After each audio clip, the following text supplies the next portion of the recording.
Banyak sekali saya temuin ya orang-orang yang diancam oleh penipu. Nah, ini fenomena yang unik ya. Jadi kita yang ditipu malah kita yang diancam. Nah, contoh kita itu lagi mengajukan pinjaman online. Jadi ada iklan ya, ada iklan mengatasnamakan koperasi simpan pinjam, mengatasnamakan yayasan-yayasan, memberikan pinjaman dengan syarat yang mudah ya, terus kemudian bunganya ringan, cairnya gede, terus prosesnya cepat. Nah, kemudian kita dimintain biaya-biaya, biasanya biaya di awal, biaya pencairan lah, biaya asuransi, biaya OJK dan lainnya. Nah, kalau kita tidak membayar, yang dilakukan penipu apa? Mereka mengancam kita. Mereka mengancam kita berbekal data-data yang telah kita berikan ke mereka. Jadi sebelum pengajuan kan biasanya kita ngasih data-data gitu kan ya. Nah, ini bahaya sekali rekan-rekan, karena begitu data di tangan penipu, maka penipu akan leluasa mengancam kita gitu loh. Mengancam kita akan didatangi debt collector, mengancam kita akan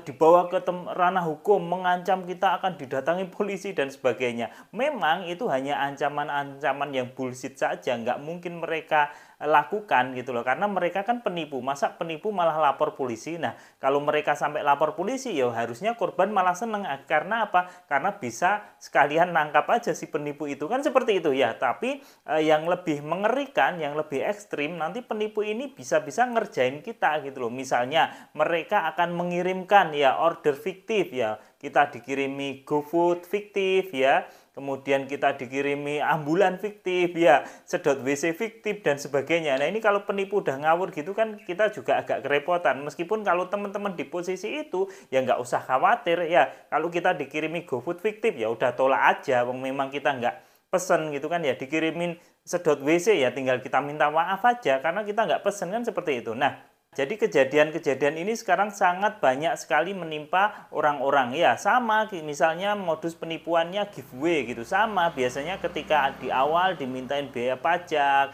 dimintain biaya tanda tangan artis, kemudian dimintain biaya notaris dan sebagainya. Kalau kita nolak ya kita diancam, oh ini akan saya laporkan ke polisi karena Anda telah melanggar kesepakatan dan sebagainya. Sama hal itu tidak mungkin dilakukan oleh penipu ya, karena mereka mau melaporkan kita ya tambah mereka sendiri yang susah. Tetapi ya itu tadi, kalau penipunya usil ya kita sendiri yang kena. Kita dikirimi GoFood fiktif, kita dikirimi ambulan, kita dikirimi sedot WC dan sebagainya. Itu memang sekarang lagi marak terjadi. Nah, makanya teman-teman jangan mudah percaya, jangan mudah percaya dengan apapun yang kamu lihat. Jadi jangan langsung percaya.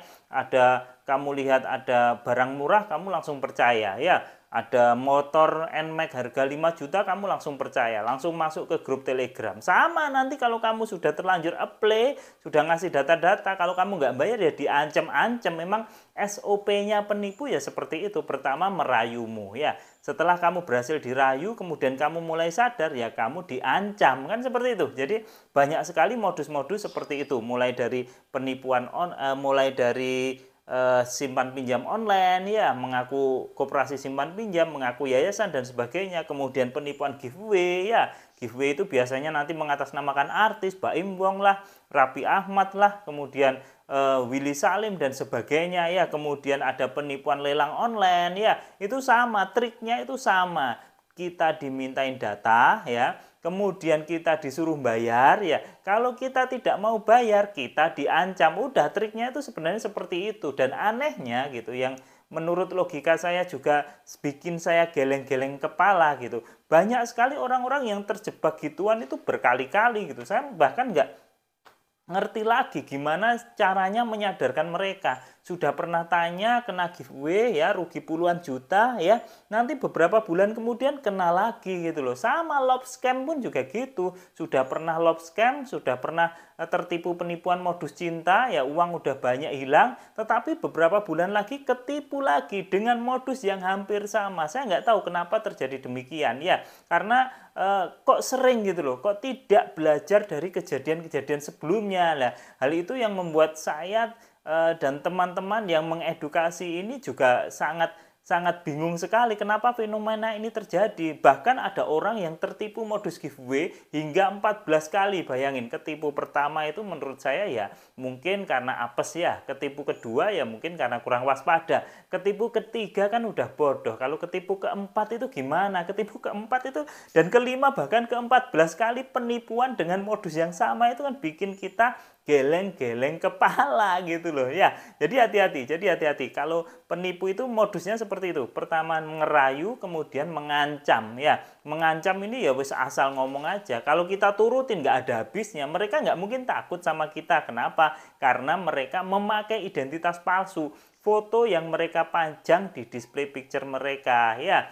Kemudian ID card mereka, KTP mereka itu semua adalah rekayasa. Jadi kalaupun mereka berdebat dengan kita, mereka lepas saja, mereka nggak ada beban, malah kita yang rugi. Makanya kalau udah seperti itu abaikan aja, mereka akan capek-capek sendiri. Meskipun ya susah sih bilangin orang gitu. Kadang-kadang kan, oh tangan nih gatel nih, pengen jawab, pengen caci maki penipu, pengen ini, pengen itu. Nanti kalau kamu lakukan, malah mereka itu bisa usil. Karena apa? Mereka mengetahui data-data kita, sementara kita nggak mengetahui pasti data-data mereka ya. Mereka kan ada alamat kita ya, ada nama kita ya, ada foto KTP kita. Nah nanti kalau mereka order GoFood fiktif, ojek fiktif, kemudian ambulan fiktif, sedot WC fiktif, ini kita sendiri yang rugi gitu loh. Makanya semakin kita berantem sama mereka nggak ada gunanya. Ya kalau ada waktu bisa saja sih kita lapor polisi, kemudian surat laporan kepolisian kita bawa ke bank untuk investigasi dan blokir rekening penipu. Kan